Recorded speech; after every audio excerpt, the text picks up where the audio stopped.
할렐루야. 바이블 타임. 오늘은 사도행전 15장 36절에서 18장 22절 말씀입니다. 며칠 뒤에 바울이 바나바에게 말하였다. 우리가 주님의 말씀을 전파한 여러 도시로 신도들을 다시 찾아가서 그들이 어떻게 지내고 있는지를 살펴봅시다. 그런데 바나바는 마가라는 요한도 데리고 가려고 하였다. 그러나 바울은 밤빌리아에서 자기들을 버리고 함께 일하러 가지 않은 그 사람을 데리고 가는 것을 좋게 여기지 않았다. 그래서 그들은 심하게 다툰 끝에 서로 갈라서고 말았다. 바나바는 마가를 데리고 배를 타고 키프로스로 떠나갔다. 그러나 바울은 실라를 택하고 신도들로부터 주님의 은혜가 함께하기를 바라는 인사를 받고서 길을 떠났다. 그래서 시리아와 길리기아를 돌아다니며 모든 교회를 튼튼하게 하였다. 바울은 더베와 루스드라에도 갔다. 거기는 디모데라는 제자가 있었는데 그의 어머니는 신앙이 돈독한 유대 여자이고 아버지는 그리스 사람이었다. 디모데는 루스드라와 이고니온에 있는 신도들에게 호평받는 사람이었다. 바울은 디모데가 자기와 함께 가기를 바랐다. 그래서 바울은 그 지방에 사는 유대 사람들을 생각해서 디모데를 데려다가 할례를 행하였다. 그것은 디모데의 아버지가 그리스 사람이라는 것을 그들이 모두 알고 있었기 때문이다. 바울 일행은 여러 도시를 두루 다니면서 예루살렘에 있는 사도들과 장로들이 정한 규정들을 사람들에게 전해주어서 지키게 하였다. 교회들은 그 믿음이 점점 더 튼튼해지고 그 수가 나날이 늘어갔다. 아시아에서 말씀을 전하는 것을 성령이 막으심으로 그들은 부르기아와 갈라디아 지방을 거쳐가서 무시아 가까이 이르러서 비두니아로 들어가려고 하였으나 예수의 영이 그것을 허락하지 않으셨다. 그래서 그들은 무시아를 지나서 드로아에 이르렀다.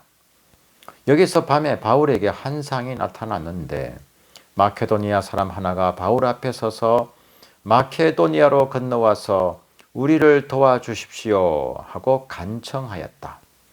그 환상을 바울이 본 뒤에 우리는 마케도니아로 건너가려고 하였다.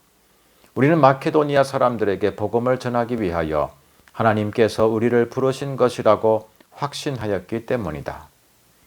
우리는 드로아에서 배로 떠나서 사모드라게로 직행하여 이튿날 네아폴리로 갔고 거기에서 빌립보에 이르렀다. 빌립보는 마케도니아 지방에서 어뜸가는 도시요 로마 식민지였다. 우리는 이 도시에서 며칠 동안 묵었는데 안식일에 성문 밖 강가로 나가서 유대 사람이 기도하는 처소가 있음직한 곳을 찾아갔다. 우리는 거기에 앉아서 모여든 여자들에게 말하였다. 그들 가운데 루디아라 하는 여자가 있었는데 그는 자색 옥감 장수로서 두아디라 출신이요 하나님을 공경하는 사람이었다. 주님께서 그 여자의 마음을 여셨으므로 그는 바울의 말을 귀담아 들었다. 그 여자가 집안 식구와 함께 세례를 받고 나서 나를 주님의 신도로 여기시면 우리 집에 오셔서 묵으십시오 하고 간청하였다. 그리고 우리를 강건해서 자기 집으로 데리고 갔다. 어느 날 우리가 기도하는 곳으로 가다가 귀신 들려 점을 치는 여종 한 사람을 만났는데 그는 점을 쳐서 주인들에게 큰 돈벌이를 해주는 여자였다. 이 여자가 바울과 우리를 따라오면서 큰 소리로 이 사람들은 지극히 높으신 하나님의 종들인데 여러분에게 구원의 길을 전하고 있다 하고 외쳤다. 그 여자가 여러 날을 두고 이렇게 하므로 바울이 귀찮게 여기고 돌아서서 그 귀신에게 내가 예수 그리스도의 이름으로 네게 명하노니 이 여자에게서 나오라 하고 말하니 바로 그 순간에 귀신이 나왔다. 그 여자의 주인들은 자기들의 돈벌이 희망이 끊어진 것을 보고 바울과 실라를 붙잡아서 광장으로 관원들에게로 끌고 갔다. 그리고 그들을 치안관들 앞에 세워놓고서 이 사람들은 유대 사람들인데 우리 도시를 소란하게 하고 있습니다. 이 사람들은 로마 시민인 우리로서는 받아들일 수 없고 실천할 수도 없는 부당한 풍속을 선전하고 있습니다 하고 말하였다. 무리가 그들을 공격하는 데에 합세하였다. 그러자 치안관들은 바울과 실라의 옷을 찢어 벗기고 그들을 매로 치라고 명령하였다. 그래서 이 명령을 받은 부하들이 그들에게 매질을 한 뒤에 감옥에 가두고 간수에게 그들을 단단히 지키라고 명령하였다. 간수는 이런 명령을 받고 그들을 깊은 감방에 가두고서 그들의 발에 착고를 단단히 채웠다. 한밤쯤 되어서 바울과 실라가 기도하면서 하나님을 찬양하는 노래를 부르고 있는데 죄수들이 듣고 있었다. 그때에 갑자기 큰 지진이 일어나서 감옥의 터전이 흔들렸다. 그리고 곧 문이 모두 열리고 모든 죄수의 수갑이며 착고가 풀렸다. 간수가 잠에서 깨어서 옥문들이 열린 것을 보고는 죄수들이 달아난 줄로 알고 검을 빼어서 자결하려고 하였다. 그때에 바울이 큰 소리로 그대는 스스로 몸을 해치지 마시오. 우리가 모두 그대로 있어 하고 외쳤다. 간수는 등불을 달라고 해서 들고 뛰어들어가 무서워 떨면서 바울과 실라 앞에 엎드렸다. 그리고 그들을 바깥으로 데리고 나가서 물었다. 두 분 사도님, 내가 어떻게 해야 구원을 얻을 수 있습니까? 그들이 대답하였다. 주 예수를 믿으시오. 그리하면 그대와 그대의 집안이 구원을 얻을 것입니다. 그리고 하나님의 말씀을 간수와 그의 집에 있는 모든 사람들에게 들려주었다. 그 밤 그 시각에 간수는 그들을 데려다가 상처를 씻어주었다.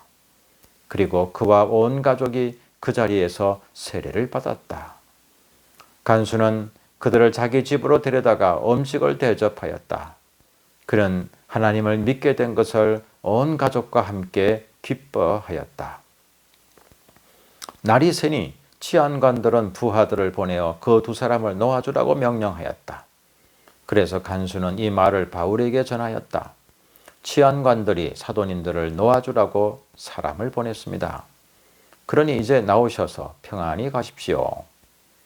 바울이 그들에게 말하였다. 치안관들이 로마 시민인 우리를 유죄 판결도 내리지 않은 채 공공연히 때리고 감옥에 가두었다가 이제 와서 슬그머니 우리를 내놓겠다는 겁니까? 안 됩니다. 그들이 직접 와서 우리를 석방해야 합니다. 관리들이 이 말을 치안관들에게 전하니 그들은 바울과 실라가 로마 시민이라는 말을 듣고서 두려워하였다. 그래서 치안관들은 가서 그들을 위로하고 데리고 나가서 그 도시에서 떠나달라고 청하였다. 두 사람은 감옥에서 나와서 루디아의 집으로 갔다. 그리고 거기서 신도들을 만나 그들을 격려하고 떠났다. 바울 일행은 암비볼리와 아볼로니아를 거쳐서 데살로니가에 이르렀다. 거기에는 유대 사람의 회당이 있었다. 바울은 자기 갈래대로 회당으로 그들을 찾아가서 새 안식일에 걸쳐 성경을 가지고 그들과 토론하였다. 그는 그리스도께서 반드시 고난을 당하시고 죽은 사람들 가운데서 살아나셔야 한다는 것을 해석하고 증명하면서 내가 여러분에게 전하고 있는 예수가 바로 그 그리스도이십니다 하고 말하였다. 그들 가운데 몇몇 사람이 성복하여 바울과 실라를 따르고 또 많은 경건한 그리스 사람들과 적지 않은 기부인들이 그렇게 하였다. 그러나 유대 사람들은 시기하여 거리에 불량배들을 끌어모아다가 패거리를 지어서 시내에 소요를 일으키고 야손의 집을 습격하였다. 그리고 바울 일행을 끌어다가 군중 앞에 세우려고 찾았다.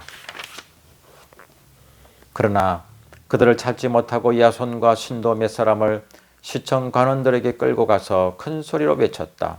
세상을 소란하게 한 그 사람들이 여기에도 나타났습니다. 그런데 야손이 그들을 영접하였습니다. 그 사람들은 모두 예수라는 또 다른 왕이 있다고 말하면서 황제의 명령을 거슬러 행동을 합니다. 군중과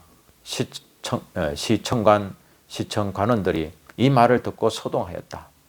그러나 시청관원들은 야손과 그 밖의 사람들에게서 보석금을 받고 놓아주었다. 신도들은 곧바로 그날 밤으로 바울과 실라를 베레아로 보냈다. 두 사람은 거기에 이르러서 유대 사람의 회당으로 들어갔다. 베레아의 유대 사람들은 데살로니가의 유대 사람들보다 더 고상한 사람들이어서 아주 기꺼이 말씀을 받아들이고 그것이 사실인지 알아보려고 날마다 성경을 상고하였다. 따라서 그들 가운데서 믿게 된 사람이 많이 생겼다. 또 지체가 높은 그리스 여자들과 남자들 가운데서도 믿게 된 사람이 적지 않았다. 데살로니가의 유대 사람들은 바울이 베레아에서도 하나님의 말씀을 전하는 것을 알고서 거기에도 가서 무리를 선동하여 소동을 벌였다. 그때의 신도들이 곧바로 바울을 바닷가로 떠나보냈다. 그러나 실라와 디모데는 거기에 그대로 남아 있었다. 바울을 안내하는 사람들이 바울을 아테네까지 인도하였다. 그들은 바울에게서 실라와 디모데가 할 수 있는 대로 빨리 그에게로 와야 한다는 지시를 받아 가지고 베레아로 떠나갔다. 바울은 아테네에서 그들을 기다리고 있는 동안에 온 도시가 우상으로 가득 차 있는 것을 보고 격분하였다. 그래서 바울은 해당에서는 유대 사람들과 이방 사람 예배자들과 더불어 토론을 벌였고 또한 광장에서는 만나는 사람들과 날마다 토론하였다. 그리고 몇몇 에피쿠로스 철학자와 스토아 철학자도 바울과 논쟁하였는데 그 가운데서 몇몇 사람은 이 말쟁이가 도대체 무슨 소리를 하려는 것인가 하고 말하는가 하면 또 몇몇 사람은 그런 외국 신들을 선전하는 사람인 것 같다 하고 말하기도 하였다. 그것은 바울이 예수를 전하고 부활을 전하기 때문이었다. 그들은 바울을 붙들어 아레오바고 법정으로 데리고 가서 당신이 말하는 이 새로운 교훈이 무엇인지 우리가 알 수 있겠소? 당신은 우리 귀에 생소한 것을 소개하고 있는데 도대체 그것이 무엇인지 알고 싶소 하고 말하였다. 모든 아테네 사람과 거기에 살고 있는 외국 사람들은 무엇이나 새로운 것을 말하고 듣는 일로만 세월을 보내는 사람들이었다. 바울이 아레오바고 법정 가운데 서서 이렇게 말하였다.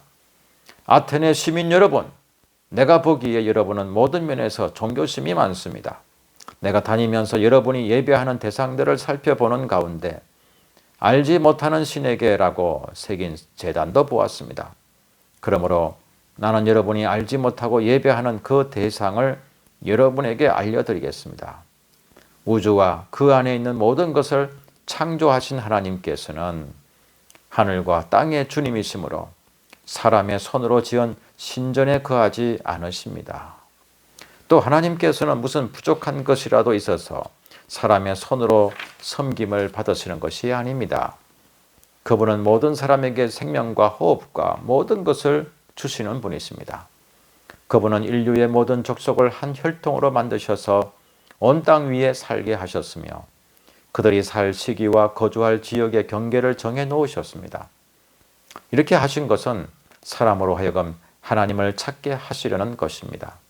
사람이 하나님을 더듬어 찾기만 하면 만날 수 있을 것입니다. 사실 하나님은 우리 각 사람에게서 멀리 떨어져 계시지 않습니다. 여러분의 시인 가운데 어떤 이들도 우리도 하나님의 자녀이다 하고 말한 바와 같이 우리는 하나님 안에서 살고 움직이고 존재하고 있습니다.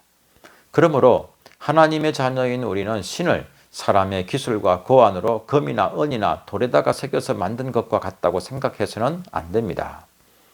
하나님께서는 무지했던 시대에는 눈 감아 주셨지만 이제는 어디에서나 모든 사람에게 회개하라고 명하십니다.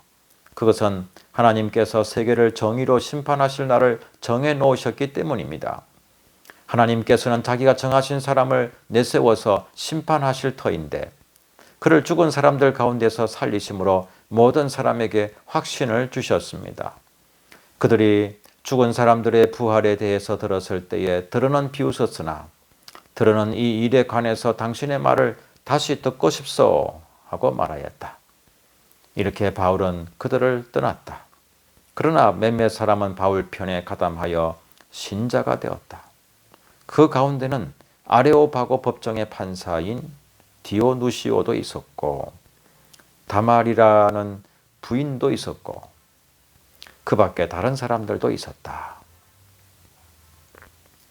그 뒤에 바울은 아테네를 떠나서 고린도로 갔다. 거기서 그는 본토 태생인 아굴라라는 유대 사람을 만났다. 아굴라는 글라우디오 황제가 모든 유대 사람에게 로마를 떠나라는 칙령을 내렸기 때문에 얼마 전에 그의 아내 브리스길라와 함께 이탈리아에서 온 사람이다. 바울은 그들을 찾아갔는데 생업이 서로 같으므로 바울은 그들 집에 묵으면서 함께 일을 하였다. 그들의 직업은 천막을 만드는 일이었다. 바울은 안식일마다 해당에서 토론을 벌이고 유대 사람과 그리스 사람을 설득하려 하였다. 실라와 디모데가 마케도니아에서 내려온 뒤로는 바울은 오직 말씀을 전하는 일에만 힘을 쓰고 예수가 그리스도이심을 유대 사람들에게 밝혀 정언하였다. 그러나 유대 사람들이 반대하고 비방하므로 바울은 그의 옷에서 먼지를 떨고서 그들에게 말하였다. 여러분이 멸망을 받으면 그것은 오로지 여러분의 책임이지 나의 잘못은 아닙니다. 이제 나는 이방 사람에게로 가겠습니다. 바울은 그 길을 떠나서 디디오 유스도라는 사람의 집으로 갔는데 그는 이방 사람으로서 하나님을 공경하는 사람이고 그의 집은 바로 해당 옆에 있었다. 해당장인 그리스보는 그의 온 집안 식구와 함께 주님을 믿는 신자가 되었다. 그리고 고린도 사람 가운데서도 많은 사람이 바울의 말을 듣고서 믿고 세례를 받았다. 그런데 어느 날 밤에 한상 가운데 주님께서 바울에게 말씀하셨다. 무서워하지 말아라. 잠자코 있지 말고 끊임없이 말하여라. 내가 너와 함께 있으니 아무도 너에게 손을 대어 해하지 못할 것이다. 이 도시에는 나의 백성이 많다. 바울은 그들 가운데서 하나님의 말씀을 가르치면서 1년 6개월 동안 머물렀다. 그러나 갈리오가 아가야 주 총독으로 있을 때에 유대 사람이 한패가 되어 바울에게 달려들어 그를 재판정으로 끌고 가서 이 사람은 법을 어기면서 하나님을 공경하라고 사람들을 선동하고 있습니다. 하고 말하였다. 바울이 막 입을 열려고 할 때에 갈리오가 유대 사람에게 말하였다. 유대 사람 여러분, 사건이 무슨 범죄나 악행에 관련된 일이면 내가 여러분의 송사를 들어주는 것이 마땅할 것이요. 그러나 문제가 언어와 명칭과 여러분의 율법에 관련된 것이면 여러분이 스스로 알아서 처리하시오. 나는 이런 일에 재판관이 되고 싶지 않소. 그래서 총독은 그들을 재판정에서 몰아냈다. 그들은 해당장 소수대뇌를 붙들어다가 재판정 앞에서 때렸다. 그러나 갈리오는 이 일에 조금도 참견하지 않았다. 바울은 여러 날을 더 머무른 뒤에 신도들과 작별하고 배를 타고 시리아로 떠났다. 브리스길라와 아굴라가 그와 동행하였다. 그런데 바울은 서운한 것이 있어서 갱그레아에서 머리를 깎았다. 그 일행은 에베소에 이르렀다. 바울은 그 두 사람을 떼어놓고 자기 혼자 해당에 들어가서 유대 사람과 토론하였다. 그들은 바울에게 좀 더 오래 머물러 달라고 청하였으나 바울은 거절하고 하나님의 뜻이면 내가 다시 돌아오겠습니다 하고 작별 인사를 한 뒤에 배를 타고 에베소를 떠났다. 바울은 가이사라에 내려서 예루살렘으로 올라가 교회에 문안한 뒤에 안디옥으로 내려갔다.